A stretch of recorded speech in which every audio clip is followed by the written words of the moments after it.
Hey folks, welcome back here to the Vegas Down channel. So we're here at downtown Fremont Street on a Saturday night. You've got, it looks like a couple of street performers here that are debating, let's say, over who gets this circle here, this performance circle for the street performers. And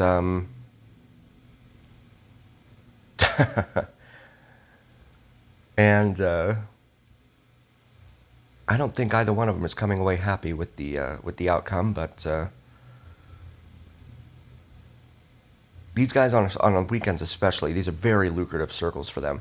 So the way this works, from my understanding of it, and I've talked to a couple of the guys down here, they've said that essentially, so they still hold the lottery. The city still holds the lottery for some of the more prime circles, and they have like 38 or 39 of them, I think, something like that, for the street performers to perform in down here, as this guy does his thing here.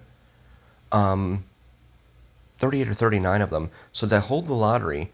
What was happening in the past, though, was a lot of the guys that were winning the really lucrative spots were selling those slots to others. And so the city caught wind of that, and they said, no, we're not going to do that. So they come around to check to make sure that the one that won it is, in fact, the one that's performing in it. And it wasn't sold to someone else. But a lot of times, some of the circles are not won by anyone, so they're really there as a first come, first serve kind of thing. And as a result, they end up they have to be there like 30 minutes before the window. I think it's like 7 to 9 and 9 to 11. They have like 2-hour windows. Check this guy out here. I would break every bone in my body doing this. Whew. I wouldn't be able to afford the medical expenses. Yikes. Some of these guys are really talented. I mean, I couldn't do it. So yeah, they have to be here no more than 30 minutes before the top of the hour for those windows to perform in the circles. But a lot of times, two of them will get here at the same time.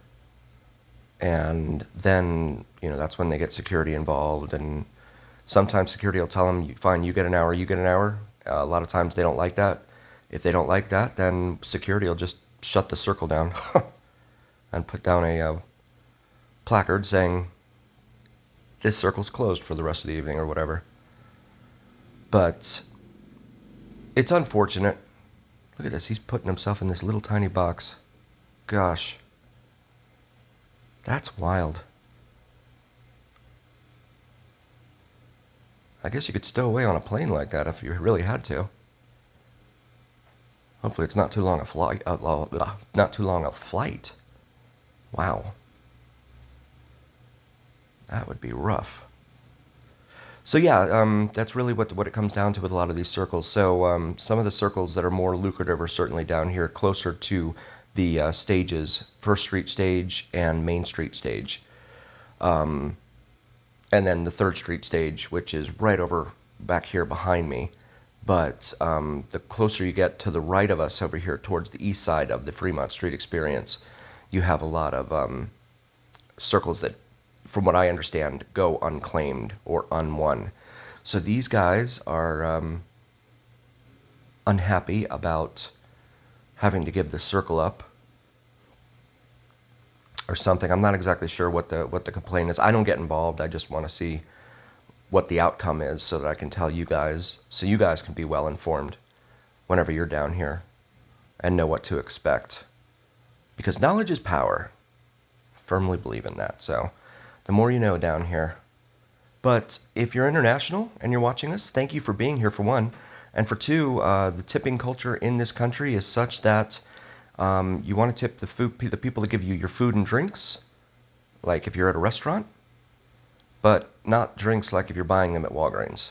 You don't need to buy, you don't need to tip them. And even though they've been adding a tip line now to the receipts at Walgreens here in town, I've seen, especially along the strip, which is just silly to me. It's like they're all trying to, okay, yeah, see, he's having a little disagreement there. And pretty unfortunate. But yeah, I'm trying to see. These guys are kind of oblivious to what's going on here. But if you like drone videos, check out Vids from Mike, VIDSFROMMIKE, does some awesome sunrise and sunset drone videos to include plane spotting and the elusive and mysterious Janet Airlines, as well as navigational aviation arrows. So feel free to check those out. He's a new channel, brand new channel. He doesn't do any live streams or anything, but I'd like to help him out. He's a really nice guy, lives here locally in Vegas, and so I'd like to help him out. And please check him out and throw him a like and subscribe.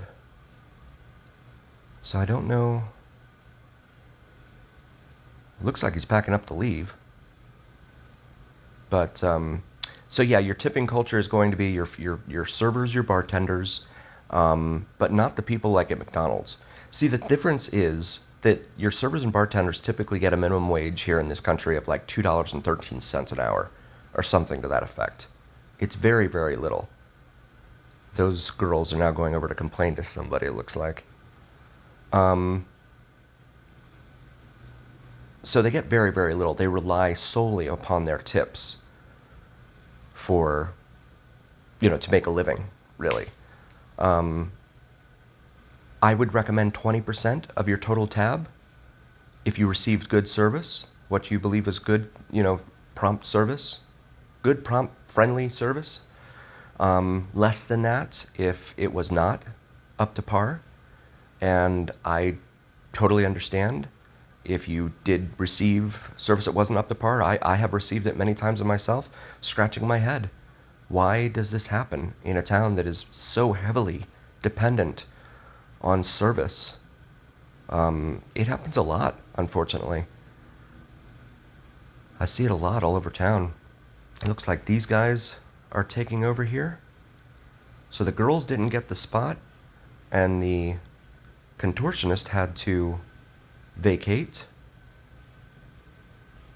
So yeah, that I guess maybe this guy had the won the lottery on it or something. I'm not sure. But not sure what his gig is, or what their gig is, what they're going to end up doing here. But he's got the Bluetooth speaker. Everyone's got a Bluetooth speaker down here. But back in the day, right, we used to pay all this money to put these, like two 12-inch kickers or something like that in the backs of our trunks and all that, and drive around, with booming bass. Nowadays, you just throw a Bluetooth speaker back there instead of going through the whole process of running the stereo wires and all that. You'd have to take the thing out of there to charge it once in a while, but other than that. But you see the free overhead canopy here doing its thing. It's been up there since 94 or 95. They opened this in 95. This used to be opened up to two-way vehicular traffic, at which time they closed it back in 94, constructed it, and created the modern-day pedestrian mall promenade that you see here before you. Prime rib special right there, $12.99 at Tony Roma's from 4:30 to 6:30 inside Fremont Casino. That's an awesome deal, especially for Vegas, if you're into prime rib. That is a terrific deal. So they're doing one of the music video light shows overhead right now. So you'll note that the 3 out of the 4 casinos here on what I call the big corner here at Casino Center Boulevard and Fremont Street have their exterior lights off at Binion's, Golden Nugget, and Four Queens. However, Fremont Casino here on our immediate right keeps theirs going during the light show. Whatever the reasoning or rationale for that is, I'm not sure. But they're not participating in dimming the lights for the light show. Anyway, please do like, follow, share, and subscribe to us. It really helps recommend us to other viewers and absolutely helps recommend us to the almighty algorithm. The almighty algorithm is what really carries the weight of your voice to other folks. So please help us out there. And also check out our merch available on our shop section of our YouTube channel. We have some awesome gear available for you, so maybe something for yourself or your significant other. And just kind of wandering around right here at this, what I call the big corner again, while we take in the folks looking at they're playing Katy Perry overhead, and so the music video goes along with the song, but usually there's like a Vegas tilt to it. So, but always remember, here on the Vegas Don channel, it is the journey where what happens in Vegas stays here on the Vegas Don channel on YouTube. Thank you all so very, very much. I really appreciate you guys.